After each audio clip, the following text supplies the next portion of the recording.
Et c'est le Club Info qui continue avec cette question. La Chine fournit-elle des armes à la Russie? Question qui a souvent été posée. Vous en avez l'habitude, vous, sur LCI. Il y avait des doutes, il y avait eu des articles de presse, des enquêtes de presse, on va y revenir. Il y a maintenant les accusations de Volodymyr Zelensky. Écoutez. C'est une information importante, mais peu réjouissante. Nous avons enfin reçu des informations selon lesquelles la Chine fournit des armes à la Fédération de Russie. Nous sommes prêts à en discuter en détail. Nous pensons que des représentants chinois sont impliqués dans la production de certaines armes sur le territoire de la Russie.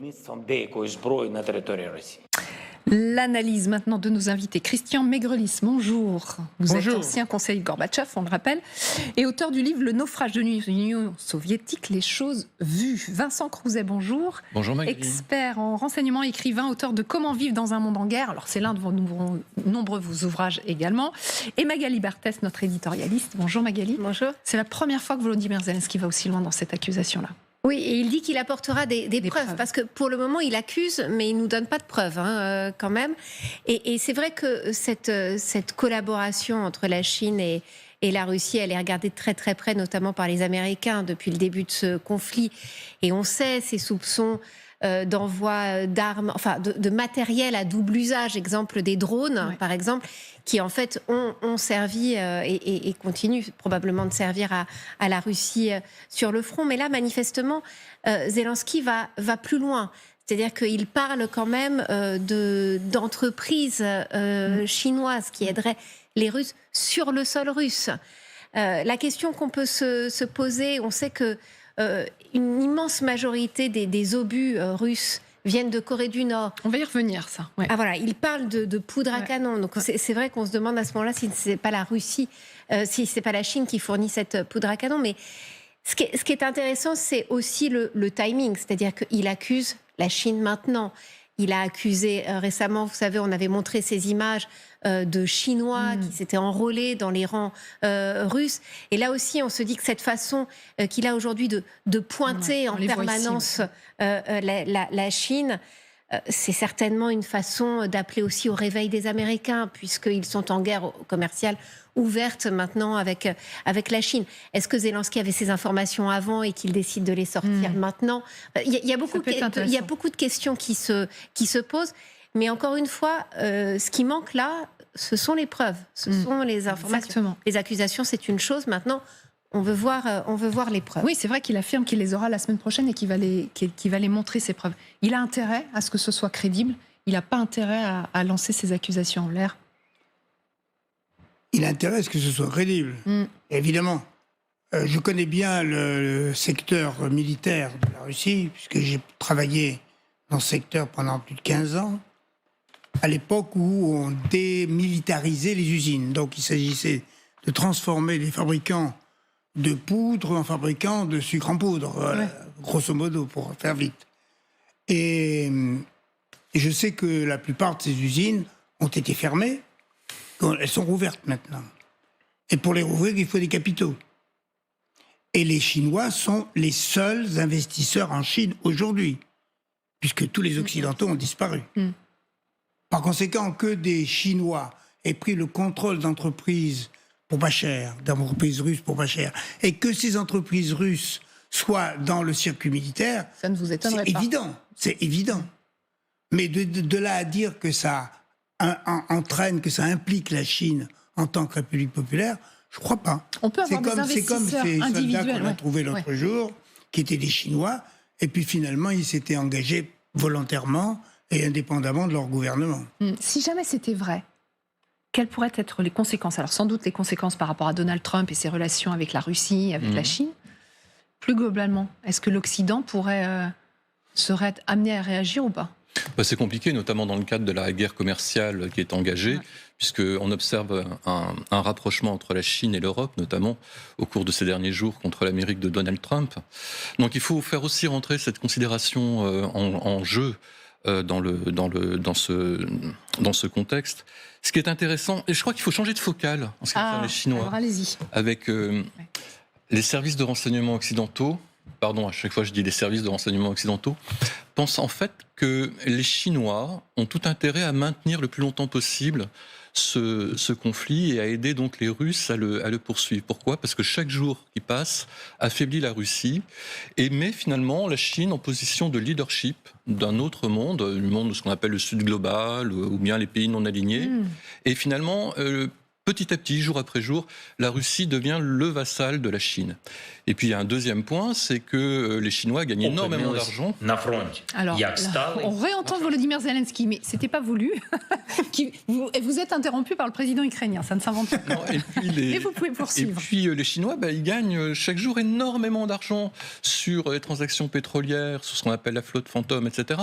Puisque la plupart du pétrole russe sur le marché parallèle va en Chine à travers donc des sociétés intermédiaires à Singapour et Hong Kong, et des intermédiaires iraniens notamment. Donc c'est important parce que ça touche des oligarques du parti communiste chinois qui gagnent énormément d'argent. Et d'ailleurs, s'il y avait du matériel chinois qui était acquis par les Russes, il l'est certainement en échange de ressources pétrolières ou énergétiques. C'est pas du tout gratuit. Donc, Et puis, dernier point, ça permet d'avoir une monnaie d'échange dans la guerre commerciale qui s'ouvre. C'est-à-dire, je mets le pied sur le frein ou bien sur l'accélérateur en ce qui concerne le soutien à la Russie. Donc, je peux négocier aussi je peux négocier ça aussi avec les Américains, avec les Européens. Même si pour l'instant, c'est pas du tout officiel. Au contraire, encore une fois, Pékin nie en bloc et n'est pas du tout content de la façon dont Zelensky avance ses affirmations. Écoutez. La Chine n'a jamais fourni d'armes létales à aucune partie au conflit et contrôle strictement les articles à double usage. La partie ukrainienne est parfaitement consciente de cela et a déclaré publiquement que la majorité des composants d'armes importés par la Russie proviennent des États-Unis et d'autres pays occidentaux. La Chine s'oppose fermement aux accusations infondées et à la manipulation politique. Voilà, Pékin est quand même en colère. Il n'aime pas du tout ça. Oui, mais la réponse, elle est attendue de toute manière. Et depuis le début de cette guerre, il joue vraiment les médiateurs neutres. C'est comme ça qu'il se présente, même si on connaît toutes les ambiguïtés en fait du soutien de la Chine avec ses biens à double usage dont parle le porte-parole. Et il explique évidemment que la Chine n'y est pour rien, que c'est faux. Mais il y a un jeu extrêmement ambigu de Pékin depuis le début. Et quand on entend tout ce que Vincent explique, on se rend compte à quel point le pari de Donald Trump, qui est quand même d'essayer de séparer la Russie de la Chine, finalement, en faisant cette guerre ouverte à la Chine et en tendant la main en permanence à Vladimir Poutine, à quel point ce pari est extrêmement hasardeux et va être extrêmement compliqué à gagner, parce qu'en fait, les économies chinoises et russes, maintenant, il y a un niveau de coopération qui a été... d'interconnexion qui a été amplifiée encore par ces 3 ans de guerre. Sur les armes à double usage, effectivement, il y a quelques mois, Jens Stoltenberg, qui était alors patron de l'OTAN, disait que la Chine livrait des composants, de la microélectronique, des microprocesseurs pour que la Russie les utilise pour construire des missiles et des bombes. Donc, même l'OTAN en est parfaitement conscient. Et puis, il y a plusieurs médias comme le Times ou Reuters qui avaient mené des enquêtes et ils affirmaient que la Chine livrait bel et bien des armes à son voisin et notamment des drones. Est-ce que la Chine est encore l'acteur neutre qu'elle affirme être dans cette guerre ? Non, on sait bien que sa neutralité est quand même de façade. Elle n'a pas envie d'être embarquée dans une histoire en Europe. Elle considère qu'elle n'a pas les moyens, qu'elle a d'autres priorités, et que sa priorité, c'est le Pacifique, c'est pas du tout l'Europe. Mais elle a forcément une implication dans la mesure où aujourd'hui, les investissements, comme je le disais tout à l'heure, européens et américains en Russie, ont été délaissés, ont été abandonnés et sont récupérés par l'industrie chinoise. Aujourd'hui, quand vous vous promenez dans la banlieue de Moscou, vous rencontrez des Chinois. Et des Chinois qui sont installés et qui travaillent. Quand vous vous promenez en province, vous trouvez des Chinois aussi. Vous avez des Chinois partout. Je ne parle même pas des voitures chinoises. Les automobiles chinoises, il n'y a que ça dans les... Mais des citoyens chinois en Chine, en Russie, pardon, qui travaillent dans des entreprises qui ont été rachetées par des entreprises chinoises. Donc il ne faut pas être... parce que les Chinois connaissent bien les Russes. Ils savent très bien comme tous ceux qui ont travaillé dans les usines russes, que les Russes ne savent pas travailler. Et surtout par rapport aux Chinois qui travaillent de façon excellente. Donc ils sont obligés d'envoyer du personnel pour regarder l'usine de Renault à Togliatti. Ouais. L'usine de Renault à Togliatti a été reprise en main par des usines chinoises d'automobiles et qui ont installé des quantités de contremaîtres et de... Il y a un vrai problème de personnel qualifié en Russie. Depuis toujours. Depuis toujours, ils n'ont pas réussi à... C'est la culture russe. Oui, bon. Alors, vous parliez des Coréens, effectivement, les Nord-Coréens, donc qui fournissent également des armes à la Russie. Alors là aussi, rien n'a jamais été officialisé, mais il y a une enquête de Reuters et de l'Open Source Center. Le pays aurait livré donc des milliers d'obus à la Russie. Entre 75 et 100% des obus utilisés par l'armée russe, en fait, proviennent de la Corée du Nord. Alors, selon l'enquête, donc qui s'est basée sur des images satellites, sur des cargaisons de navires, sur de l'analyse de données, il y aurait eu 64 expéditions entre septembre 2023 et mars dernier. Ça fait que 4 à 6 millions d'obus ont été livrés. C'est énorme quand on sait que la Russie n'en produit que 2 millions. Là aussi, rien n'a été officialisé. Les chiffres sont assez impressionnants. Ça veut dire que l'armée russe est presque, alors j'allais dire, sous perfusion nord-coréenne. C'est exactement ça. Ouais. Mais c'est ça. Oui, c'est ça. Vous avez raison. 15 000 conteneurs. 15 000 conteneurs, c'est énorme. Et ça se voit. Maintenant, je voudrais rappeler quand même... Non, je vous en prie, Christian, allez-y, Christian. Je voudrais rappeler l'histoire de la guerre de Corée. À l'époque de la guerre de Corée, vous n'étiez peut-être pas encore né, moi je l'étais, j'ai suivi ça avec beaucoup d'intérêt. Et on parlait des Chinois qui arrivaient et qui se battaient avec les Nord-Coréens pour battre les Américains de l'autre côté. Bon. Or, la réalité des choses, c'est que les Chinois qui se battaient contre les Américains, c'était pas des Chinois, c'était des Chinois russes. C'est-à-dire des gens avec un faciès chinois, mais de langue russe. Et que la Russie ne voulait pas, compte tenu des accords de Yalta, intervenir officiellement en Corée. Donc elle utilisait le prétexte de ces Chinois qu'elle envoyait en Corée pour que l'Occident dise les Chinois aident les Coréens. Mais jamais on n'a dit les Russes aident les Coréens à cause des accords de Yalta. Eh bien, retournez la situation aujourd'hui. La Corée du Nord est toujours là. Oui. Et si elle livre ses obus et ses armes, ça ne peut être qu'avec l'accord de la Chine. Elle dépend à 90% de la Chine. Oui, donc la Chine est forcément... Et quand on voit la quantité qui est livrée, on se dit l'industrie nord-coréenne est incapable de livrer tout ça. Donc ce sont des produits qui transitent par la Corée du Nord. Donc ce seraient des produits chinois qui transitent par la Corée du Nord et qui sont livrés ensuite à la Russie. Et il y a certainement eu un deal entre les Chinois et les Nord-Coréens au tout début. On s'est dit au départ, et on s'est trompé, oui, Pékin va peut-être prendre mal le soutien de la Corée du Nord ou le renforcement des échanges entre Moscou et les Nord-Coréens, mais en fait pas du tout. Ce sont certainement les Chinois qui ont déclenché en fait le soutien nord-coréen, et c'est un deal tripartite entre Pékin, Moscou et la Corée du Nord. Donc l'aide chinoise, c'est aussi l'aide nord-coréenne. Donc quand on parle de munitions qui sont livrées par les Chinois, il faut aussi parler des munitions, des obus qui sont livrés par les Nord-Coréens aux Russes. Ouais. Là, il y a les obus. Ce qui est surprenant, c'est que ça se voit vraiment au su et au vu de tout le monde. Oui, parce qu'il suffit de regarder les images satellites, bien sûr. Tout ça est en effet prouvé pour le coup. Oui, pour le coup, en effet, on voit ces containers, on les voit circuler et toutes les sources ouvertes, en effet, montrent ces images satellites de ces containers qui transitent. Containers avec des obus. Dedans, il y avait aussi des missiles balistiques, des systèmes d'artillerie, des lance-roquettes, de quoi donner un avantage certain aux Russes sur le terrain. Écoutez.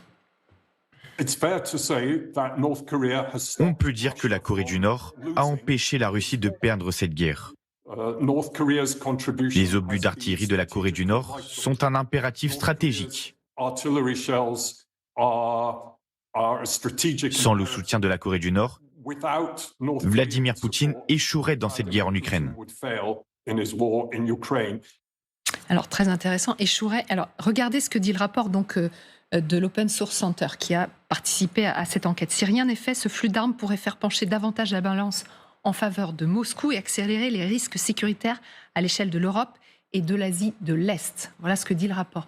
Est-ce que ça ne nous renvoie pas à notre, alors je sais pas, propre naïveté, nous, occidentaux? Finalement, quand on voit ces chiffres-là, on se dit qu'on n'a pas tellement fourni à l'Ukraine. Oui, notre impuissance en tous les cas, parce qu'on voit en effet les cadences avec lesquelles les Nord-Coréens sont capables d'envoyer des munitions. Alors ça a commencé par les obus, mais en effet maintenant ce sont quand même des matériels de plus en plus perfectionnés. Hein. Mais 100% d'obus, si ces chiffres sont avérés, il est certain que c'est colossal et qu'en face, nous, on n'a pas eu les mêmes moyens, on n'a pas pu mettre en place les mêmes moyens pour aider l'Ukraine. Donc, il est certain que face à ces deux protagonistes, eh bien, il y a une balance qui va pencher évidemment dans le camp de la Russie. C'est ce que dit cet expert. Évidemment que l'aide, elle a été décisive. Alors, elle est décisive en armement. Puis on a vu ces soldats aussi nord-coréens qui ont été envoyés Il serait 11 000. Notamment dans la région de Koursk. On les voit là à l'image lorsqu'ils sont arrivés sur le territoire russe et qu'ils ont ensuite traversé la Russie pour partir dans cette région de Koursk qui était attaquée par les Ukrainiens. Donc l'aide nord-coréenne, elle a été décisive. Mais évidemment que la Chine, qui évidemment surveille tout ce qui se passe dans la zone, a donné son goût. N'a pas pu ne pas être au courant en tous les cas. Donc aujourd'hui, les Chinois peuvent dire non, ce n'est pas vrai, nous n'avons jamais aidé la Russie. En fait, c'est une espèce de triangle. Voilà. Et ça, les Américains le savent forcément. Oui. L'administration Trump le sait. Mais bien sûr, les Américains sont parfaitement au courant. Les Coréens, moi je le sais par la Corée du Sud, parce que je passe beaucoup de temps en ce moment en Corée du Sud, et les services de renseignement de Corée du Sud, ils publient. Alors, juste pour nos téléspectateurs, vous êtes si bien formés parce que vous passez votre vie entre les États-Unis, la France, la Corée du Sud. J'oublie un pays ou pas? Non, l'Afrique aussi. L'Afrique aussi. Heureusement, jusqu'à présent, ça va. Ici, ça va. Mais vous connaissez très bien le côté américain, le côté, effectivement, Corée du Sud, qui enquête énormément sur l'aide nord-coréenne à la Russie. Ils savent tout. C'est eux les premiers qui ont dit... Il n'y a pas 12 000 soldats, mais il y a un programme de 100 000. Et maintenant, on dit oui, effectivement, ça va jusqu'à 100 000. Par rotation. Oui. Ouais. On parlait hier aussi alors, on va aller sur le terrain avec ces infrastructures énergétiques. Il était censé avoir un moratoire, une pause de 1 mois. On se souvient de Vladimir Poutine qui l'avait décrété au 18 mars. Hier, on se disait, ça fait 1 mois. Peskov n'avait pas répondu. Ce matin, il a répondu. Alors, on en est où dans ce moratoire? Écoutez. Le mois de moratoire a en effet expiré. Pour le moment, il n'y a pas eu d'autres instructions de la part du commandant en chef suprême, le président Poutine. Et voilà, il a expiré ce moratoire. Voilà. C'est de la rhétorique de toute manière, ça change rien à rien. Il n'y a jamais eu de moratoire. Non, ça n'a jamais été respecté. Alors, parce que le problème de Trump, c'est qu'il n'est pas précis. On voit bien, il change d'avis, il raconte n'importe quoi. Un jour, Zelensky, c'est un traître, le lendemain, c'est une victime. On ne sait pas où on en est avec lui. Et il joue là-dessus. Mais quand on est en face d'un Poutine, que j'ai connu à son démarrage, on se fait avoir. Déjà, parce que c'est un homme qui est très intelligent et qui, en plus, est très organisé. Très organisé. Il sait exactement où il veut aller. Il sait comment il va le faire. Et de temps en temps, quand il a des gens qui ne marchent pas, il tombe d'un étage, il tombe d'un balcon... Et on les remplace. Il n'y a pas un seul chef d'État qui a réussi à lui tenir tête, selon vous? Ah, c'est une bonne question. Je vous laisse réfléchir. Vous me dites à la fin de l'émission. En dehors de Zelensky, j'en connais pas. Non. Si, Zelensky, évidemment. Évidemment. J'en connais pas. Et les Finlandais, les Finlandais. Et les Finlandais aussi. Quand ils sont rentrés dans l'OTAN, malgré les menaces russes. Il y avait un accord entre les Finlandais et les Russes, que les Finlandais n'entreraient jamais dans l'OTAN. Exactement. À ce petit jeu, je ne suis pas certain que les Russes soient gagnants en ce qui concerne les sites énergétiques. On se souvient quand même des offensives démultipliées des drones ukrainiens sur les raffineries, avec 20 à 25% de l'effort de raffinage russe qui a été amputé. causant de véritables problèmes, un, de ravitaillement logistique de leurs forces armées, mais deux aussi d'approvisionnement des populations civiles. Et si ça recommence, la Russie va rencontrer des difficultés très importantes en approvisionnement, notamment en fuel. Ouais. Donc, alors je sais que l'hiver est passé, mais néanmoins les Russes peuvent être à genoux aussi sur le plan énergétique. Donc pourquoi pas